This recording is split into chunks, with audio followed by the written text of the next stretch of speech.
Hi! Tonight is the night of Amouage in this household, and we are gonna focus on their more expensive and exclusive offerings. It's been a long time coming. Thanks to a lot of my subscribers, I managed to amass a sizable collection of Amouage Opus fragrances, some of which have been reformulated recently, and we can talk all about that just in a second. Also, if there is any appetite, stay tuned for the later in the video. I'll talk about my kind of continued evolution of relationship with this perfume house and what's been happening there, because a few things have been happening there in terms of my taste, in terms of how I perceive and understand those fragrances. Just a few brief words for those of us who kind of like need a refreshment. Amouage is a prestige, very kind of luxury rated luxury goods perfume house from Amman. They do aim to represent the opulence of the Middle Eastern fragrance blending, which tends to be much more potent, strong, and there are certain ingredients such as ouds and some other animalic ingredients that are particularly popular in the Middle Eastern style of perfumery blending. So Amouage has been around for over 40 years. I'm not sure when is their anniversary. Next one. They are either hitting 44 or 45 in this year. What's really interesting about their fragrances is first that, at least the claim, the myth has it, that they often go no budget on their new fragrance formulation. They allegedly use very expensive, high quality ingredients to formulating their perfumes, hence a very high price tag that is only kind of scheduled to go even higher as time goes by. That said, in terms of the marketing, historically, I hope it will be changing soon, because I think it's like a false dichotomy. They were making fragrances that are in this packaging which are targeted toward women, and like each name, like this one is Beach Hot, would have a version that's Beach Hot Woman and would have like Beach Hot Men.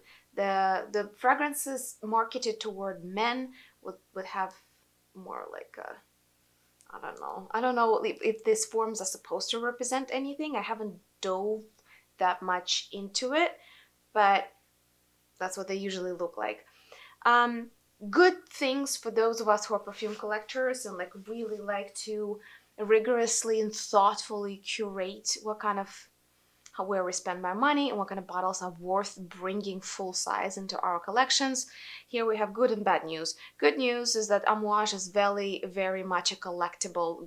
They hold there very well. Even those that are standard, I have only standard bottles, they regularly invest into limited edition and VIP experiences, fragrant oils dedicated to the original perfumes, certain twists on classic formulation. It's not exactly a flanker, it's like a limited edition twist that you can buy, and those are almost prohibitively expensive to some, but those people who truly are looking for a very, very high-end, I dare say in the Western world, exotic luxury experience can always rely on Amouage to deliver something that they can use as a lavish gift, be it for business or for personal reasons. So they really invest a lot of time into carving their premium creme de la creme offerings.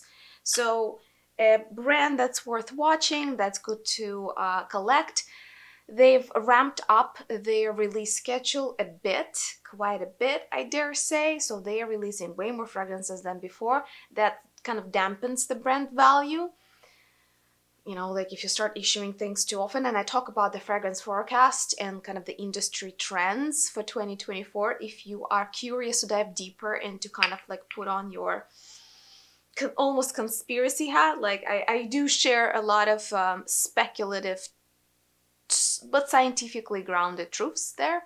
Watch that video. Anyway, Any brand that starts releasing too many fragrances usually does it for two reasons. That's like a brief recapture for you. They are gearing up to be sold to a bigger holding or corporation. And second, they are trying to squeeze as much money out of it for God knows which reason, and often it is actually to be sold out. And as you can imagine, nothing is that special limited edition if you release 30, 50, 100, 300 versions of it in a single year. So we'll see how the collectible status goes for Amouage in the upcoming years, but they're so far, I would say they're like in the top, I would say 50, top 100 or top 50 brands that hold their value really well, and they are worth the money that you put into them. That was the good news. Here's the bad news. They are one of the most often faked perfumes in the gray and the black market. So if you're looking at those sketchy shops or secondhand or Mercari or eBay or you name it, any of those platforms where it's very hard to trace the origin, you better be dead sure about your seller, because these are one of the most faked perfume products on the market, period. Like Frederic Malle gets a lot of fakes, Memo, but Memo is less known. Amouage definitely is faked so often, which is exacerbated by the fact that over the years they played a lot with their suppliers and formulas were not consistent between whether you got your bottle from Oman or if you got it from UK. So, long story short, I think that's one of the things they're tackling now. They're trying to make their official production very, very consistent in quality. So if you buy Guidance, which is a very popular new release here, there, any country or any given month, the batches will be even in the maceration and the composition and how they kind of land to your nose, and there will be even between the countries and between all of the factors that go into trying to make fragrance a scent consistent. They are working a lot on that, and yet they're still, I would say, like, they are so commonly faked that just be careful on the secondary market if you're not getting it from official distribution. So, since they're still pretty well collectible, I would say as long as you have the budget. I would never encourage anyone to buy fragrances on credit. It's just really not that kind of goods, in my opinion, to put your financial and mental health in peril for the sake of having a bottle of liquid. But you have the budget. Since they hold their value well, they are prestigious and well-known and respected brand in the fragrance critics community. It's not that big of a deal if you have the budget to buy them from official forms of distribution and getting the good juice, so to speak, as marketers say it. I know perfumers hate the word juice, but it's marketers speak.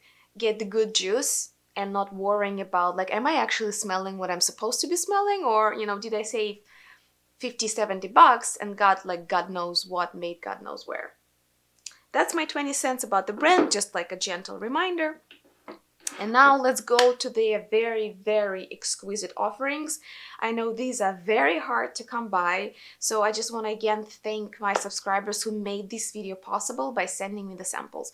Anytime you want to hear my take or comparison or review of something unique and something that, maybe mainstream bigger blogs don't cover, my address is down below. Send me a letter, send me a sample, explain, give me context to why it's important to you or you think it's valuable for our fragrance community, and I'll try to make it happen in one of the videos. So this is truly a collective effort by our fragrance community, the fact that this review is happening at all. So I just want to thank you all, and especially those who have been sending me letters, postcards, little gifts here and there, donations, and samples and decants to try. The Opus I. With all of them, I will probably repeat myself a lot. With all of them, I have a very distinct vibe of somewhat vintagey, heavier, oilier and kind of almost overly complicated. That's at least my take. Overly complicated compositions. So that makes them harder to appreciate on paper when you're like sniffing, sampling, and much better to appreciate them on your skin. Compositions of that kind, and also like old French style perfumery tends to be the same way. It's almost like, okay, like it's kind of vintagey, it's overcomplicated, it's, you know, it's giving you this dated feel. But once you put such fragrances on the skin, there's some kind of magic that usually happens. They are so adaptive to anybody's skin chemistry, and they are so evocative and migrating their scent profile through time and space that often they become kind of addictive long term if you manage to get a good wear out of them and fall in love with the fragrance on your skin. That said, things of that nature I rarely enjoy on paper. So we're just gonna get it out of the way because I'm gonna discuss them from the paper swatches. Some of them I did wear on myself, and still, you know, I'm biased by what I smell right now. So I kind of feel a lot of this like sweet, somewhat dampened patchouli, which I learned to love through chocolate patchouli scents such as 7th Hour by Cartier and rose patchouli scents. I think one of the boutique collections by Salvador Dali had like a gorgeous patchouli rose, actually Holly Rose by 1015. It's an interesting take on patchouli rose. So my entrance into enjoying richer, sweeter, like old school green, mossy, dampened patchouli, almost moldy in a way, not the fruity, sour, juicy patchoulis of Coco Mademoiselle by Chanel and things of that nature. No, but like old school patchouli, where you get out of essential oils when they're, you know, purified and actually included into a perfume composition. So I get a lot of that. And it's so heavily dated, to be honest, that I get how relaxing in an old plush leather chair in some library and just sniffing all of that like old mansion smells that surround you could be beautifully complemented by this scent. And yet my ideal library scents are usually a little bit more clean and a little bit more conceptually clean. I mean, not that they smell of detergent. Conceptually clean, a little bit more restrained. So it's just immediately sends me to these vintage French perfumes that just everything at once. They just kind of push you down and own the space. It's not you wearing the fragrance. It's fragrance like an alien force invaded you and wears you now, just spreading itself through you around. So let's take a quick look what we're up against in terms of like how brands describes its own fragrance. So it was launched in 2010, Opus I. The perfumer is Daniel Morel.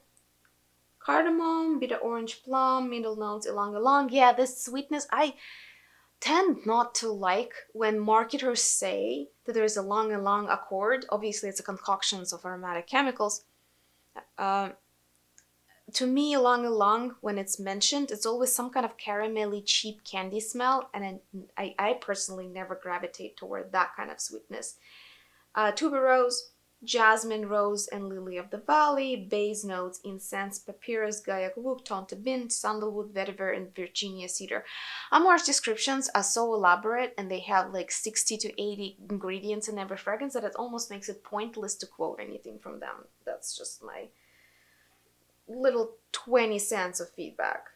It's like, again, just like I said with the smell, like conceptually we need to clarify and clean up the concept of every fragrance. Otherwise it becomes like free for all, like, oh, we added all of the ingredients, all of them. It's like, yeah, sure, but just because you can doesn't mean you should. And it's still very confusing, right, when there's like so much going on according to what you smell and to what you hear about the fragrance. It's almost like, okay, it's kind of, there's a lot. And that in itself diminishes, I think, it takes away from the value of the fragrance. When it's so wrapped up in so many adjectives and so many words. So the Opus 1, 2, and 3 were the first ones to be released. Keep that in mind as we go in the progression of opuses. They kept evolving the library concept. They kept also increasing their prices. If you look up opuses now, just, exercise your 4-step breathing before you do that. Gorgeous fragrances though, don't take me, like, I haven't found a single one, well, questionable statement, but I haven't found many opuses that I would call not up to bar to their price tag. You may like it, you may not, but that's some high-end luxury. And you can smell it, like how rich and complex they are. All right. So, that's a surprise. The Opus 1 is characterized as shipper. To me, okay, but if anything has patchouli and you call it shipper, fine. But to me, shippers have to be a little bit more vivacious. They have to be a little bit more sparkly. And shipper, to my taste, is always built on contrast. Shipper is usually the contrast of sweet, fruity or floral notes, or stern leather notes with green notes of patchouli, yada yada yada yada. And you, like, when you get that twist, that makes a good solid shipper. Some of them are more tightly built, some of them are very antagonistic in their composition, but shippers usually get you by these it's like a contrast of things, just kind of at harmonious fight with each other. This, to me, seems just like a fatty, oily salad of perfume ingredients. I can imagine that this wears well on the skin. I'll give it a go. I'm almost down to nothing with my sample, but I still have some to wear. And with this one, for sure, you don't need much. Oh, you don't. I better speed up. All right. I don't have 2 and 3, but from the first release, we got Opus 1. The next batch of opuses contained Opus IV. And that one is kind of often discussed in forums as the Incense from Amouage. This is good. You know that Incense, like, I called it, like, you learned it from me. First, I called it, this is the accord of the year. It doesn't mean that all of the fragrance company, just because I said it, should start releasing, oh, God forbid, any more fragrances. But I think it's a good year to remarket and rewrap and find our footing with collectively as a community and introduce more people to the delightful world of interesting and unusual or classic incense fragrances. I think 2024 is prime positioned with all of the fatigue, fear, terror, and ADHD, adult ADHD that's happening in the world. Incense. I mean, I made already 2 videos about vetiver. Don't make me repeat the importance of vetiver in our smelling lives. But I think 2024 is when incense should reinvent itself. Like, can't wait. So, the Opus number 4. To me, this is very hearty, warmed up. It's like smelling incense in a wooden chalet with kind of like the fireplace going on, minus the smoke. When you have like active fire in a wooden chalet, you do get a lot of smoky smells floating around, but remove that, but keep the rest of it. It's just the piercing, somewhat elemi, like animalic incense that kind of pierces through is so well supported by like heated, waxy warmth of wood. Beautiful fragrance, love it. I'm gonna absolutely kill that sample. And I gotta do it as quick as I can because Florida is already heating up. And you can't really wear incense successfully. Well, I'll test that notion this year, but you can't really wear incense successfully in very hot, wet, humid climates. Incense really likes dry air, in my experience. So Fragrantica is not particularly helpful. You know, like every time I try to consult the pages of Fragrantica, it just enrages me. I just want to buy that business and redesign the website. It's just such a 90s style web design disaster. I'm sure they get a ton of revenue from the ads that are inserted in everywhere, but it's such a distracting, awful experience to be on this website. And the only thing, I think that's almost the only two things that are still keeping Fragrantica as the top is they have the largest database of fragrances and they have the largest community. So if you actually really want to look at what people are discussing in forums or on the fragrance pages, there's almost no other place you can really go to. Like, it's very hard to accumulate that critical mass of people, feedback, and information in one place without essentially scraping Fragrantica in there. Really, really anal about not letting anyone do it, which is, you know, obviously smart for them as a business. Anyway, the description is open. I am ranty today. Opus IV by Amouage is a fragrance that was introduced in 2010. For those of you who follow noses and, perfumers, the perfumer here is Jacques Flory. And we're talking about all kinds of spices. Oh yes, cardamom, coriander, grapefruit. I feel like grapefruit, elemi, rose, and incense is what gives it this kind of slightly piercing feeling. But then all these warm spices. I'm surprised they don't mention any woody notes. Caraway. I gotta say yes. Caraway. It's not a common note. Caraway, elemi, mandarin orange, French labdanum, and musk. It's probably like what I call a boiled musk. It's like a pound cake, kind of vanilla, thick vanilla cream. It's when it's called musk, and it's like such a skin boiled vanilla sweetness that almost like overripe. It's like an overripe fruit, but not in terms of a smell, in terms of kind of like the texture of those musks. I think that's also what makes it so seductively comfortable, yet it's a deep, rich, and rather loud fragrance. That's definitely a contender to be named a sexy incense. But we're not going to stop there, because I immediately, as soon as I smelled it, I thought of two other sexy incense fragrances in my collection. So let's do a comparative test here. Here we're going to talk about Memo, Tiger Nest, which they just seemed so similar to me, to my memory. That doesn't mean I had to dig out a sample. I don't have a full-size bottle. I was tempted not once, not twice to actually buy Memo, Tiger Nest, but I restricted myself. I'll tell you why in a second. So they are actually, they're not that far. The Opus IV by Amouage, deeper and sweeter. It's almost, imagine taking Frederic Malle Masque Ravageur and making an incense out of it.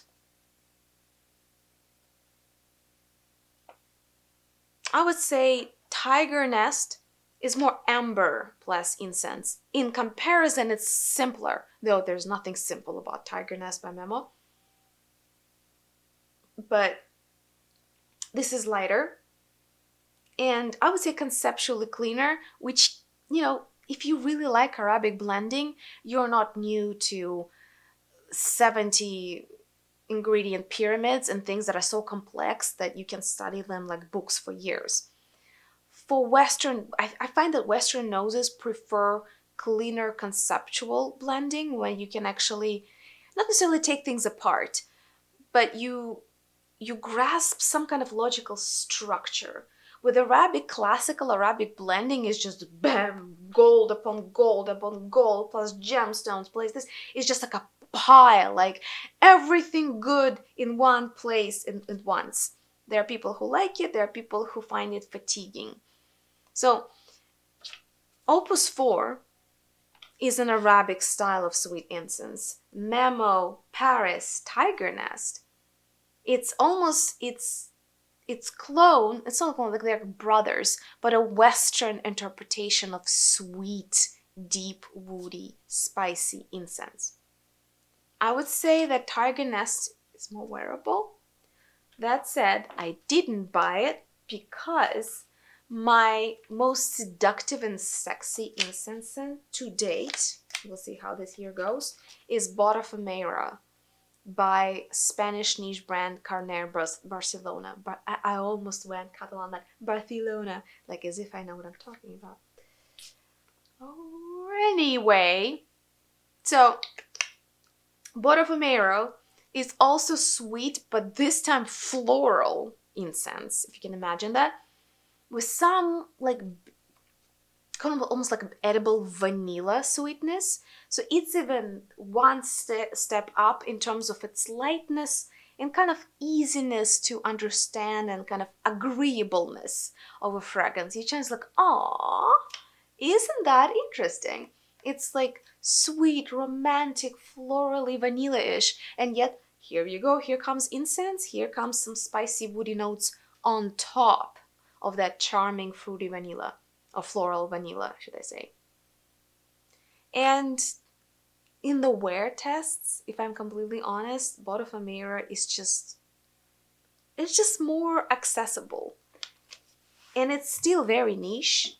Like to people who have never wore anything beyond Lancôme or, you know, Coco Mademoiselle or Angel by Mugler, this is gonna be plenty already. But when we go to Opus IV, actually the fact that it's deeper and sweeter, like those two are just lighter in general. Here, there's like, it's sped up, like cranked up sweetness of it might actually make it more wearable than Tiger Nest. Anyway, I'll report in last drops what I actually decided to do about this one. Definitely in, I would say, it's in my top 3 or my top 5 of Amouage Opus fragrances. And this is a high bar. Let's transition to the Opus number 5. And here, we're finally going to talk about reformulation of the library line by Amouage.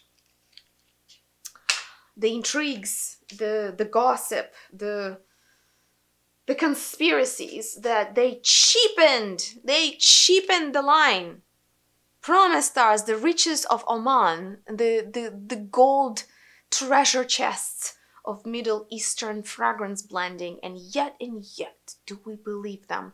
So if I only went by Opus number 5, I would probably agree with the conspiracy theorists. This just doesn't smell that deep to me. This is some kind of... Again, Opus number 5, Woods Symphony, it's called. To me, woods are very transitional here. It's almost this like woody, rounded rose slash fruity. It's just like very flirtatious and light. It's fruity floral with woods somewhere there. And that's it. I tried to study it. I think I gave it several days. I wore it on my skin, and it never got any more interesting or any more deep or any more sparkling. There's like no movement, no transition, no development to Opus number 5, Woods Symphony. And again, why woods? Like it does, to me, it doesn't smell that woody. They're like, all of the fragrances here will smell more woody to me than the one that's called Woods Symphony. Why? It's just something like that I could easily expect from a brand, or from any relatively affordable niche brand. Like, I don't know. Nothing comes to mind right now, but anyway. It's just forgettable. It's very user-friendly. It's very easy to wear, but it's also very forgettable. Like, so I'm gonna just transition straight to the number 6. Because I already chatted you to death. I hope you better guys enjoy long form content on YouTube, because that's my jam. And like, I get polarizing comments about my chattiness and how geeky and deep I do go into these things. Open for feedback, just Don't be mean, or be mean and I'll block you. You know, you get what you give. But I hope you do enjoy it, because I'm making it for you. Okay. Opus number 6. We're back to Opus I, kind of Arabic blending. Super duper complex, everything at once. It's like they took top shelf essential oils and just fucking jammed them together. Right here, we get a much more complex description from the brand, which, let's get through this first and then I'll tell you what I think. So let's get the official version of this story. Opus number 6. Remember, we're paying like prime dollar for this one. To my knowledge, this hasn't been reformulated yet, so if you are a conspiracy theorist about Amouage and you like their opuses, get those that haven't been reformulated. So 6. Launch in 2012. Notes are Incense. Gosh, these notes. Check it out. Incense, West Indian Bay, Sichuan pepper, cypriol oil, nagarmotha, patchouli, silk vine, milk broom, amber, labdanum, sandalwood. And then there's an interesting little blurb. So it was still in the era of Christopher Chong as a creative director, which again, I failed to mention it in the previous videos. Amouage kind of can be divided into 2 eras. They had a creative director named Christopher Chong, who is now, I think, a director in residence in the Mean. And after that, Amouage somehow restructured. They got a new CEO, and then they hired Renaud Salmon. I'm not sure how to correctly pronounce his last name, as a chief experience officer. Like, I don't know, like, why are you inventing new names where like perfectly good ones already exist? There is a creative director. If chief experience officer, I think, is probably as close as it gets to creative director. Like, just keep it simple. And or like CPO, chief product operating officer. Anyway, so there were like 2 new very key hires after Christopher Chong was let go. That was a very traumatic period of his life. He talks about it in a couple of interviews, so check him out. So a lot of the Amouage legacy actually comes from the artistic and creative direction under Christopher Chong. So does this one. And here, personal memories are a fragmented journey into our lives, a source of profound knowledge, a sort of secret diary in the midst of each of us. We also talk about broken hearts, amber. It's kind of like they try to take the most deep and complex amber accord and just make it the best they could. So this is essentially all about amber. I agree, but for me it's almost distracting me from what I love about amber scents. And again, probably much better on the skin than it is studied on blotters. But if I had to choose between Opus number 1 and Opus number 6, I would probably choose Opus number 1, because that one just gives me like this very weird spicy, almost geranium spiciness. It's like it's different enough and it's deep enough that I'm curious about studying it. Opus number 6 is just a very luxurious amber with its twist, but I'm ambered out at this point. I have so many amazing ambers, gosh. And if I'm looking about spicy herbaceous amber but still sweet, I would rather go with Histoire de Perfumes number 114 or deeper, well-rounded, kind of like polished L'Ambre Extreme by L'Artisan Parfumeur. So like I've got my amber needs met. So probably Opus 6 should be of interest for those of you who like adore deep, rich, almost overpowering, complex amber scents. To me, it's a kind of fine, if you had to, sure. That is curious.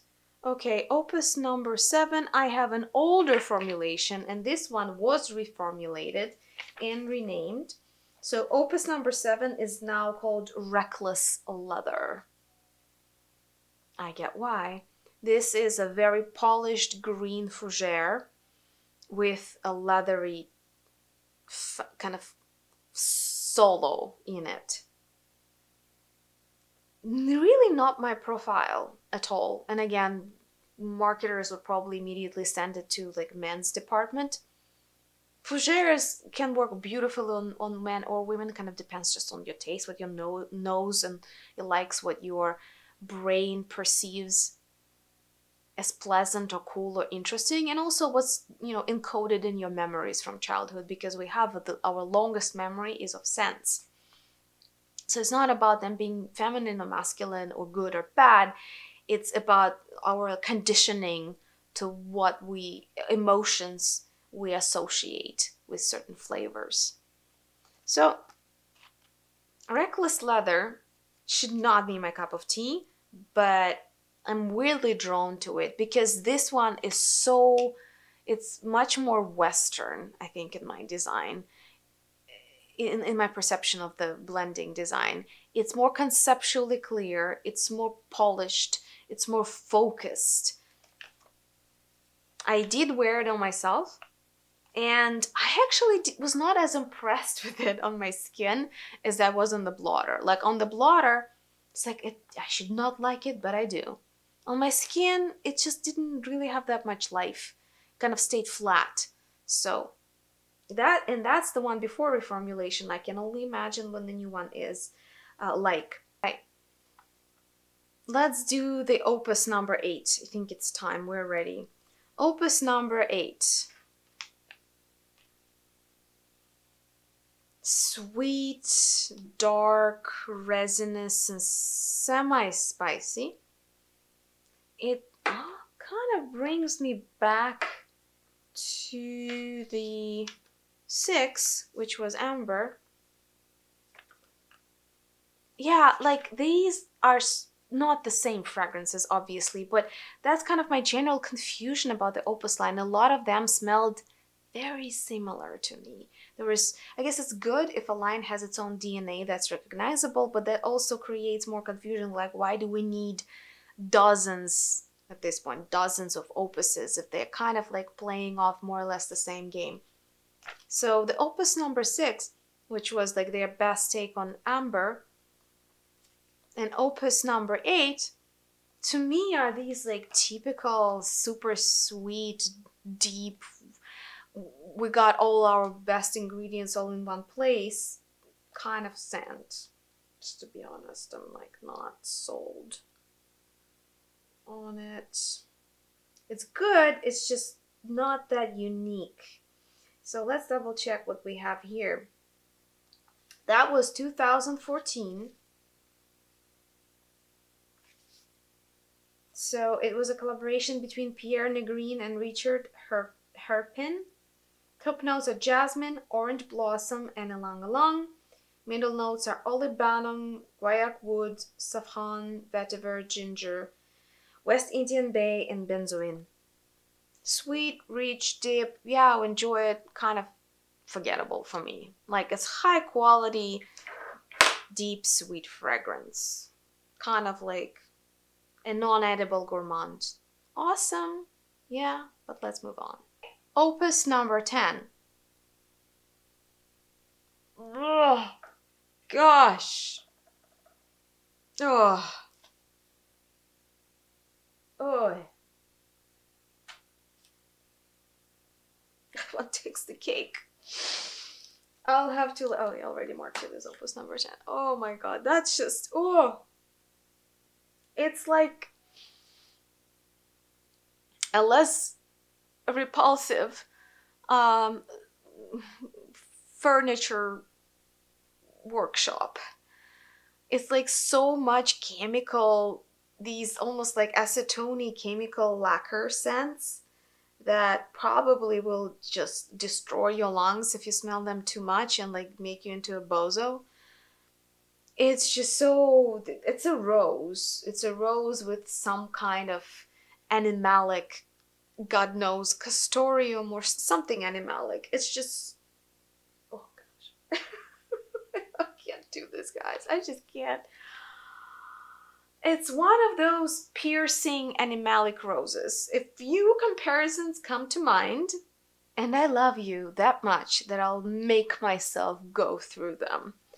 When it comes to super animalic rose scents, it's just like Kirky by Tiziana Terenzi or Ganymede. Those are very unique niche scents, type of scents that usually work best if you can't smell much at all, because they are so piercing, they're so strong that if you in any way you like British blending or have sensitive nose, you're gonna get killed by them. So the first one that immediately I thought of is Hammam Bouquet by Penhaligon. This is just, gosh, it's like cat poop, cat pee, like all kinds of animalic, disturbing things in one place, plus rose. And yet, I sprayed it once, I think in the air, and just walked through it, and it lingered on, I think it was my scarf or something. Somehow, magically enough, it lingered. And I kept trying to find where the scent was coming from because it was so disturbing to me. But I got a compliment from a girl.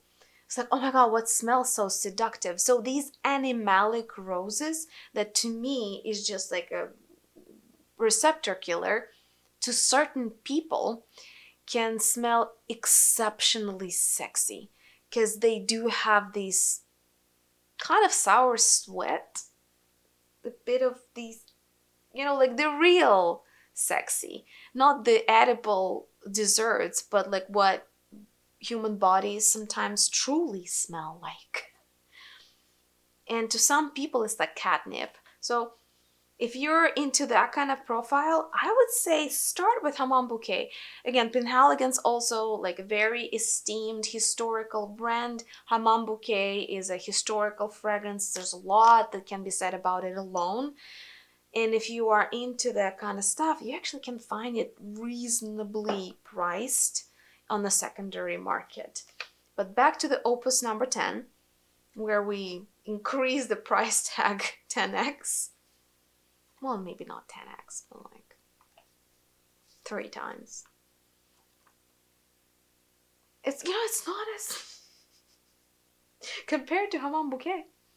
It's more geranium herbaceous and like wood lacquer and less musky. So I almost kind of can find peace with it in comparison. But another very piercing animalic rose that is worth considering before you go to Opus 10 is Andy Tower Incense Rose. Because that one also has this... Gosh, that's so much. Breathe. Because this is also this piercing, sour animalic incense or rose to kind of blend it together. In its own way, it's delicious and disturbing.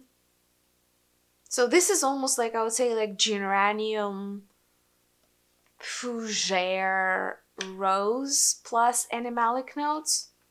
Andy Tower Incense Rose is like super sour, incensey, sharp, but also kind of animalic, seductive rose. And Hammam Bouquet is, I'm pretty sure you'll get chased by a tiger. I hear tigers really prefer some fragrances that have a lot of these animalic, sour, sweaty notes. And Hammam Bouquet definitely delivers in that department. It's an Opus 10 is an absolute no for me. I can't. It's too much. I can tell I'm starting to lose kind of smelling sensations because Opus line is truly that dense and that concentrated. So I think we got through all of the opuses that I have, so I'll have to split, and if you want we can talk about Amouage as a house and my collection in a different video, because I have a few things to say about their main collection as well. And also, if you have any Amouages that I haven't mentioned before, please send me a decan. Send them my way so we can keep the conversation flowing. But let's finish with the Opuses, with their like luxurious offering. So this is 14, and this is the one that's been reformulated, and they call it now Opus 14 Royal Tobacco. And here's the truth. Out of all of them, this one impressed me a lot, because this is the first tobacco namesake tobacco scent that actually smells like tobacco. I've smelled variations of tobacco, and I find when people say tobacco, it either smells like a hookah bar, which is like a bunch of sweet cherry desert scents with mixed in tobacco, or tobacco scents smell like black tea to me, and they're not really that tobacco-y. I did smell the real, pipe tobacco and tobacco leaves. I had the privilege, and this is the only one of all of the tobacco scents I've ever tried that actually smells like tobacco leaves. It absolutely does. It's smoky just enough. It's kind of leathery, piercing green just enough. It's a tobacco fougere. And that brings me into focus with the Opus number 7, which is their leather fougere. I wore them comparatively, and I couldn't choose which one I liked more. These two in particular, just a surprise favorites for me. And so far, I gotta say, the most faithful, deep, strong representation of tobacco leaves. And I like that it's conceptually simple and in implementation solid, deep, and well-rounded. Like, it's not a flavor, it's a fragrance. And it's almost has a smoky feel of oolong tea, but not too far.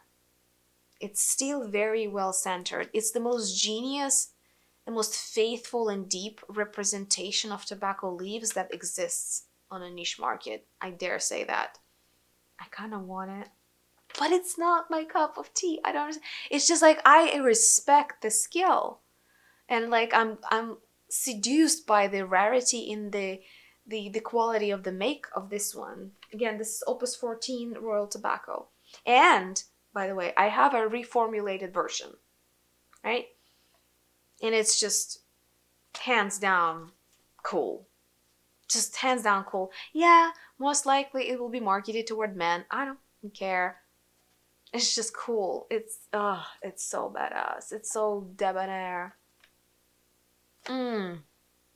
If I had to pinpoint a masculine smell of money, like smell expensive for a guy, that would be it. Royal Tobacco, Opus 14 by Amouage. Dude, that's cool. And yet, I doubt I'll wear it. But like, as for me, for example, the epitome of citrus in a fragrance is Bigarade Concentré by Frederic Malle.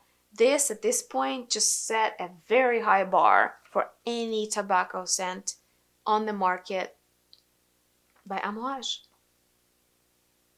Cool stuff. All right, definitely top one on my wish list. Still really liking this leathery fougere Opus number 7. I am supportive, I'll say, of their kind of sweet offerings, deep, rich, complex offerings such as Opus VI, Opus I. The incense is cool. I like it. But I have Botafumeiro and I have like samples of Tiger Nest scattered around. Probably not. Wood Symphony is way too simplistic. I don't get that one at all. Everything else is alright, with a notable can't do Opus number 10. That's just no. That's a no. So that's my review of the Opus line. Told you like it is. Tried to give you the most as comprehensive comparisons as I could if I could find them in my collection. There is some updates as I said, about their main collection and how I view them and how I kind of stack rank them against other things in my olfactory library. If you would like to see that video anytime soon, let me know in the comments down below. And if you have any amouages that you haven't heard about yet, please send me a decant. Let's contribute to, you know, our collective knowledge, and I'll definitely include them in the future review. All right? Thank you so much for watching. Can't wait to hear your opinions about the esteemed house of Amouage, their journey, their new creative and executive leadership choices, and you know what they've been doing in terms of the product placement. I know that they finally got a few hits with their new releases, the Guidance being one of them. I'm not ready to share what I think about it. Like, I feel like I had like a small decant and that just like left me confused. But if anybody is willing to share any of their amouages, I'm willing to put my head down and actually prepare another review, as I said. I'm kind of curious what you guys have to say. Where are they going as a house? Are they going uphill, kind of maintaining at the plateau of their fame, or are they potentially sliding down in their quality or creative choices? Can't wait to hear from you. Thank you so much for watching. I'll see you in the next one.